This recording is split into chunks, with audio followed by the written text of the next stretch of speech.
Thank you very much, Mr. President Tshisekedi, for granting me the opportunity for this interview. It's a pleasure for me to be sitting with you here in Kinshasa. I really appreciate it. Thank you, Madam. We are also proud of you and we are honored to be interviewed by the only African journalist in the White House. You're welcome to Kinshasa, you along with your delegation. Thank you. Thank you, Mr. President. So to begin, I would like to hear from you. How would you describe the current situation in the Democratic Republic of the Congo, Mr. President? Yeah, this is an unjust situation as it's imposed to us. We are victims. We have started so many sites in the Democratic Republic of the Congo. The first one was the one which was consist of building peace. I visited all the 9 neighboring countries to the DRC. I met my counterparts to talk about the necessity of developing common development program for the benefits of our populations. The other project was the one consist of rebuilding our country with infrastructures, and the other one was speaking to the social aspects. We launched free education program, and we are working on the universal health coverage so that we can improve access to health care for all Congolese citizens. And while we were working on all that, we were victim of the unjust war that's hiding looting intentions, the intentions to loot our mineral and agricultural resources. This is unfortunately the unjust situation that we are experiencing. You mentioned a few times injustice and victim. What would you like the international community to better understand about this conflict? Something that maybe it's often overlooked or misunderstood. Well, the international community should understand that this started from the genocide from Rwanda in 1994. Back then, the DRC was called Zaire, and the Zaire president, late Mobutu, was invited to open the borders to receive the Rwandan refugees that were running away from genocide. But unfortunately, among those victims, there was among them genocide causes, doers, and we would have done it otherwise in order to control those genocide doers. But we gave to Rwandan army the authority to enter the Congolese territory and to sort that issue. And from that time on, the crisis started in the DRC, and the international community have forsaken us. And we are victims, and we have millions of victims recorded since then.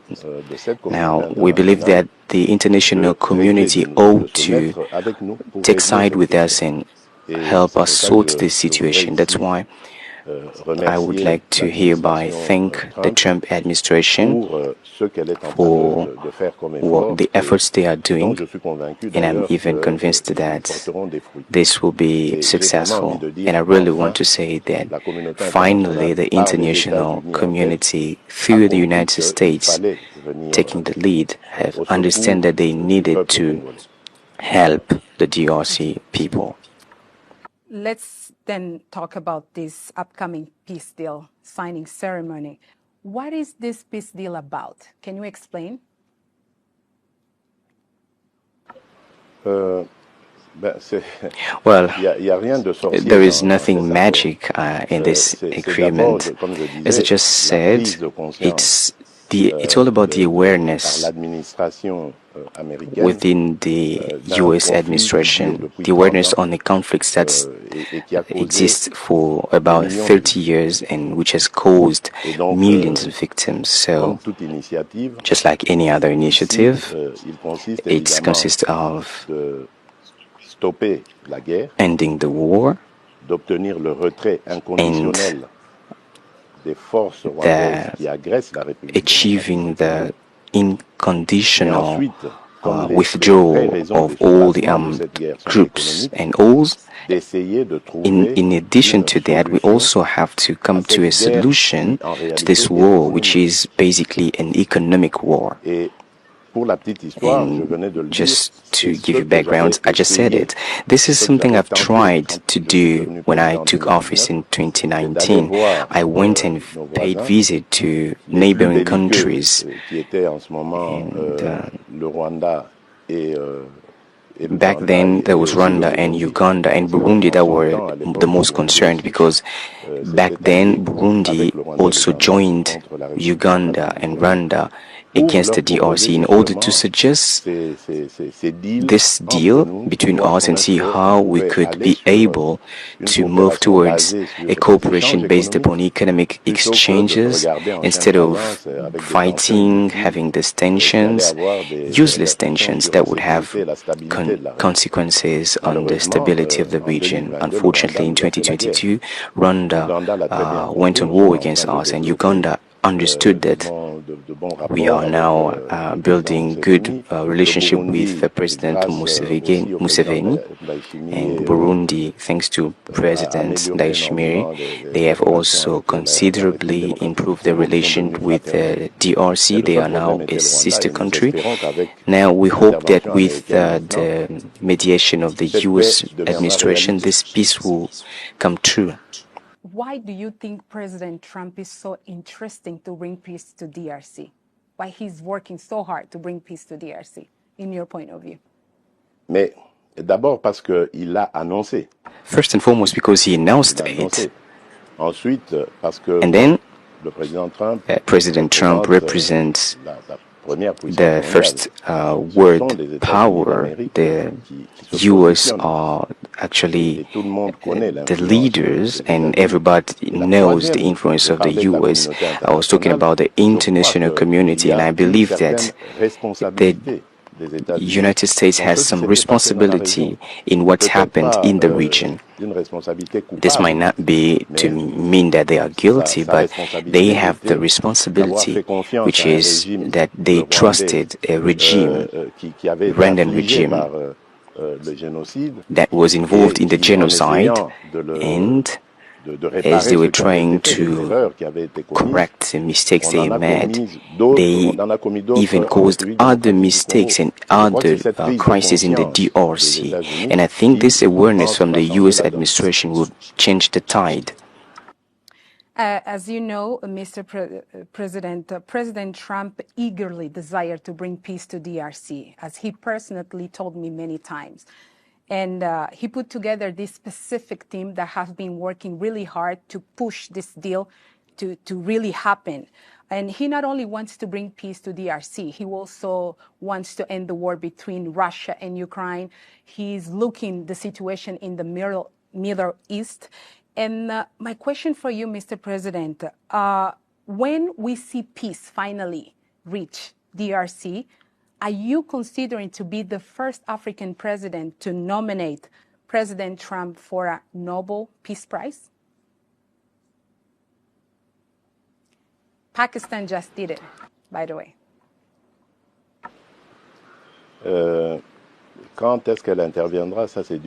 When would we achieve peace? God alone knows. I owe something to President Trump. I acknowledge that he really considered this issue personally, and we really owe acknowledgement for this. He appointed a very ineffective team led by Dr. Massad Boulos. They are working with, in collaboration with our friends from Qatari, and also with the presence of the African Union, led by President Faure Gnassingbé.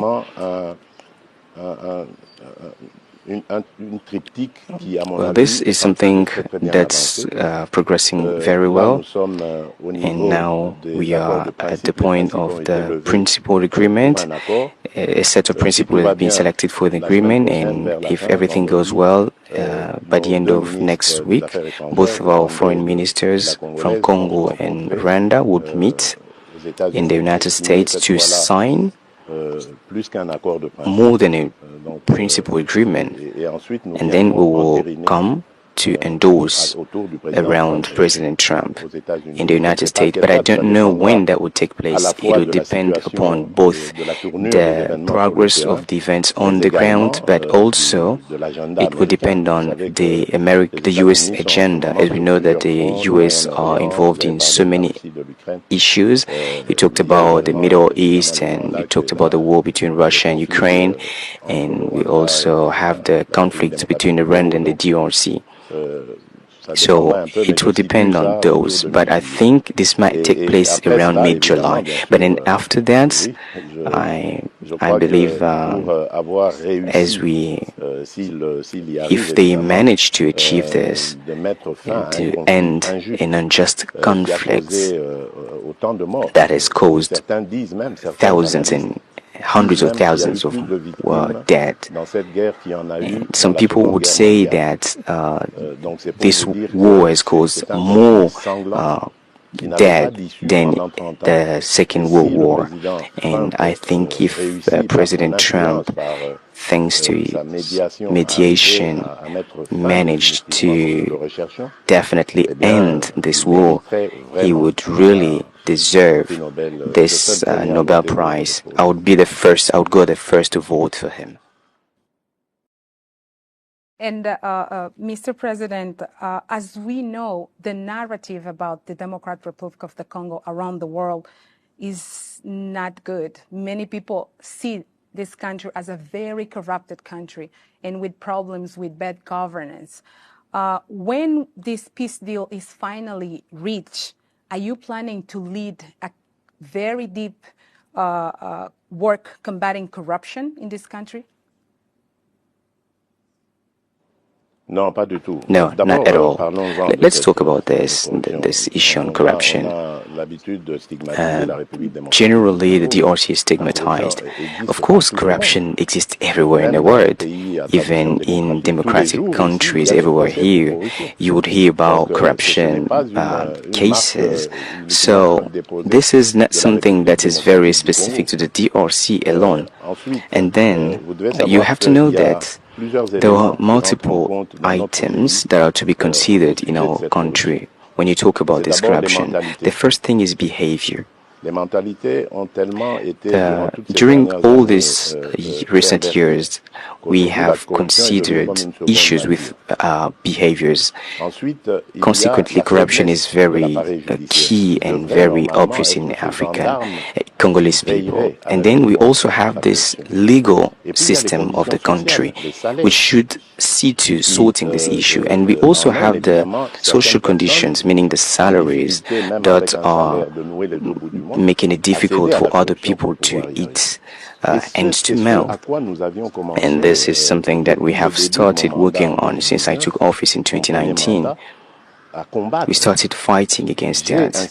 I have established multiple mindset change mechanisms, and there is a unit that's focused on that, and there is another one that's fighting against corruption via sensitization and denunciation. I started reforms, and today I think it's not perfect yet, but still we are working on it. Have you seen progress?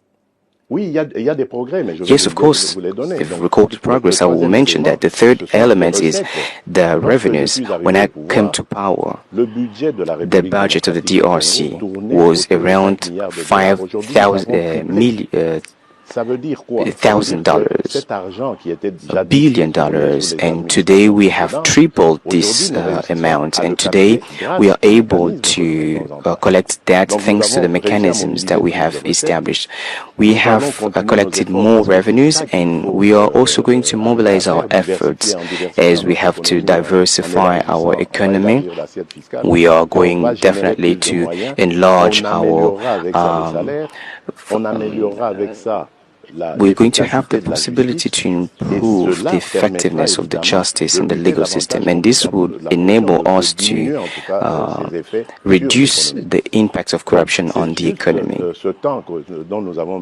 So we just need some time, and we also need peace and stability. This will allow for us to achieve all this.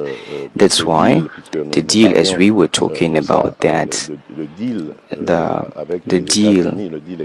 economic deal with the United States is well perceived here, as this will allow for us to not only extract our minerals and to also assign responsibles for those, but also to process them and transform them locally by improving our energy capacity of transforming or providing value addition, creating job and wealth, and this will allow for an economic development, and this will have impact on the mindset of the Congolese people, as I just said, and this will allow for them to work for the development of their country instead of corrupting the economic system. So that's it. We just need some more time. We need concentration. We need peace and stability. President, the peace agreement, the peace that will come to DRC will bring a lot of opportunities for investment. Are you considering to boost this fight against corruption? Because there is many investors that will be looking to come to DRC. But the current situation is not the best. Still, corruption is there, even though President mentioned there is a lot of effort being done to fight corruption. But are you planning to boost this fight against corruption? Of course.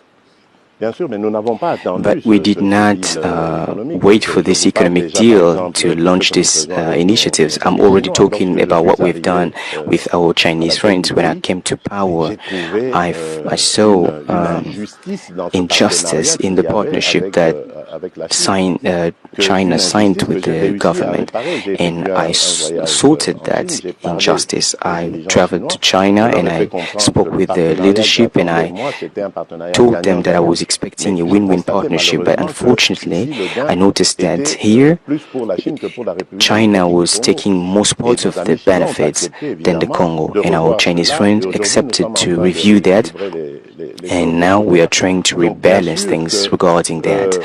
Now, of course, this deal will have impact on not only the life standard, the living standards of the Congolese citizens, but also regarding the behavior, the mindsets, which is very vulnerable to corruption. When you have financial capacity, you are less vulnerable to corruption. So that's it.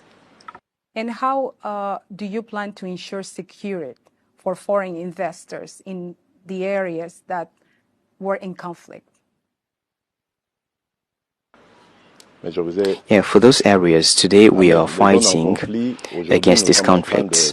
We are trying to eradicate thanks to this mediation by the US, which I commend, but also through capacity building of our defense forces and security forces. And regarding that, I believe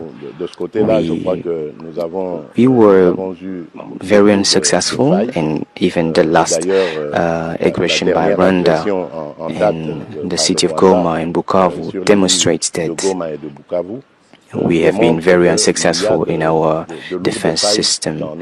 But of course, it's thanks to reforms, partnerships, and also investment into that institutions, namely intelligence service and the army. This will allow for us to improve this protection system for the citizens and for our borders. So that's what we are preparing. And I believe this investment will be welcome, since they will allow for the DRC as well as for the US to build more ties, and consequently we will have more common interests to preserve, and the US experience will also be very beneficial for us in that time. And do you have policies to engage the Congolese diaspora in national development. There is a lot of Congolese very talented and with skills that can also bring their knowledge to develop the country. Are you planning to have any policy to engage those Congolese people in the diaspora? Well, the first policy, as far as I'm concerned, is the law on nationality. As you know, today, Congolese nationality is exclusive. This means when you have Congolese nationality, you have no right to have another nationality. While we have lots of citizens from the Congo and who have gotten additional nationalities. So we have to really fight for this principle. But in the Congo, it's very sensitive since we have borderline conflicts, namely the conflict with Rwanda, where we saw that we were victim of infiltration. These Rwandan citizens came and introduced themselves as being Congolese, so this is a very sensitive topic. And the second thing that we have already started doing, which is cancelling visas for citizens with Congolese origin. Even though they have another additional nationality, they have the right to come back to the Congo without any visa requirements. So this is something effective since I took office. Now, we're also working and trying to come up with taxation incentives for those Congolese people that would come back to the Congo with the purpose of investing. But of course, you talked about those who have knowledge and skills, maybe professors or doctors. We're also trying to improve conditions thanks to the development program of 145 territory development that I have established with the purpose of improving the living condition in those territories that are living in unsecure conditions. We are building agricultural feeder roads, schools, have facilities, administration offices, in order to make life more comfortable and fight against rural exodus. And I believe all of this will have impact on the decisions of our fellow countrymen that are living abroad that will decide to leave the United States and come to the countryside, somewhere in a remote area in the Congo, maybe in Ituri, Chopo, Kasai, and you name it, to go and contributes to development. So these will be the major pillars that we are developing. As I just said, it takes peace and stability because it's impossible to achieve such without peace and stability. Mr. President, I have one more question that probably many Africans are trying to listen from you. In your point of view, what is so difficult for Africans to find solutions for their own problems? For example, what went wrong with Luanda process, Nairobi process, African Union, SADC, all those Africans trying to bring solution for this conflict between DRC and Rwanda, that at the end of the day, DRC ended up looking for solution in Doha, and now is the United States leading this peace process? Madame, vous avez posé une question vraiment, well, you've asked a very key question, which speaks to the very necessity of the existence of Africa. And I'm very against this sort of hypocrisy that we have between Africans.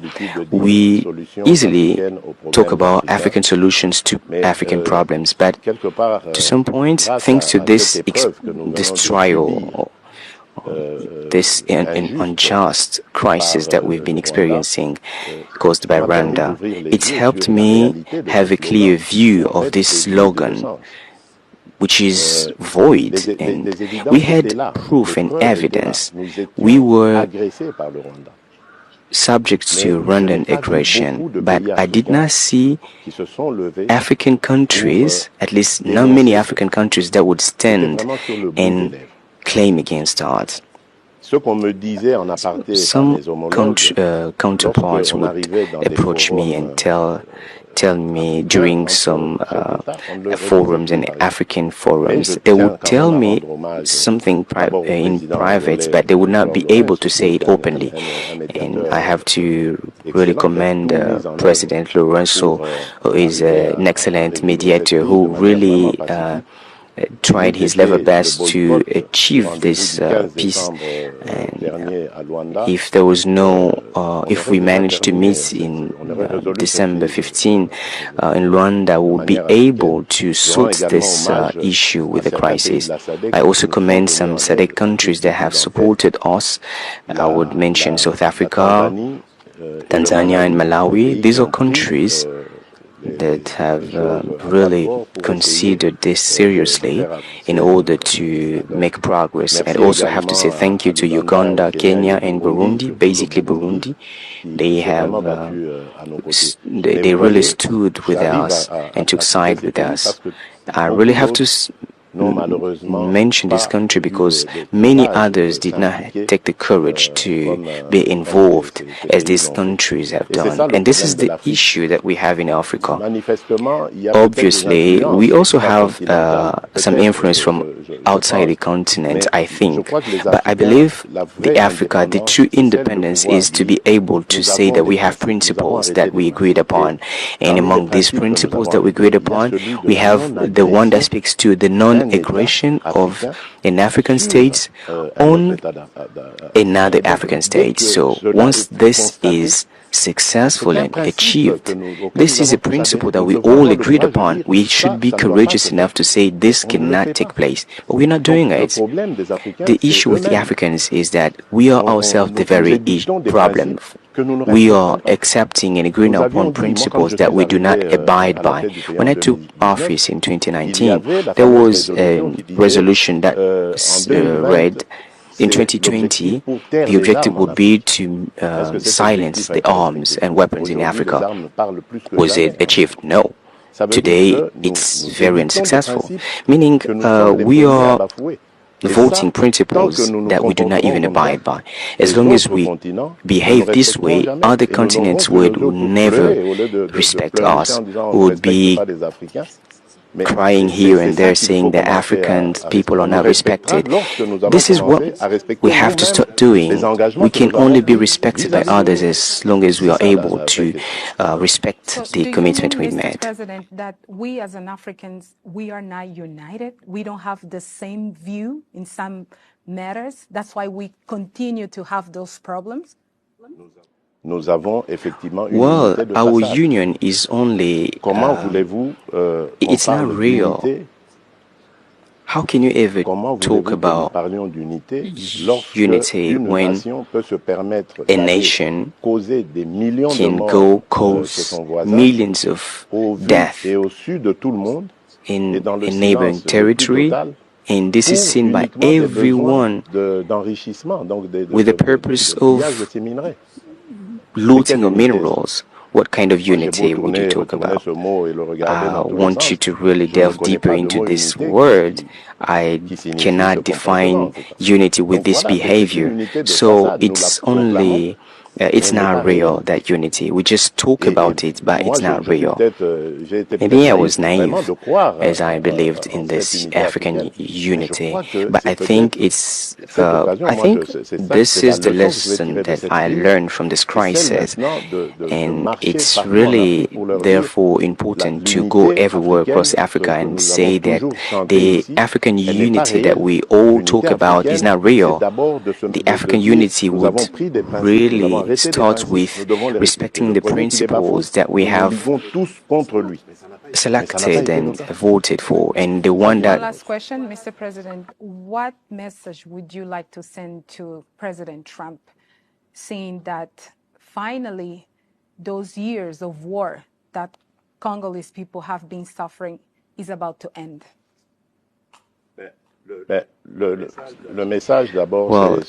first of all, I have to say thank you for his interest, as during the first term of President Trump, he completely overlooked Africa.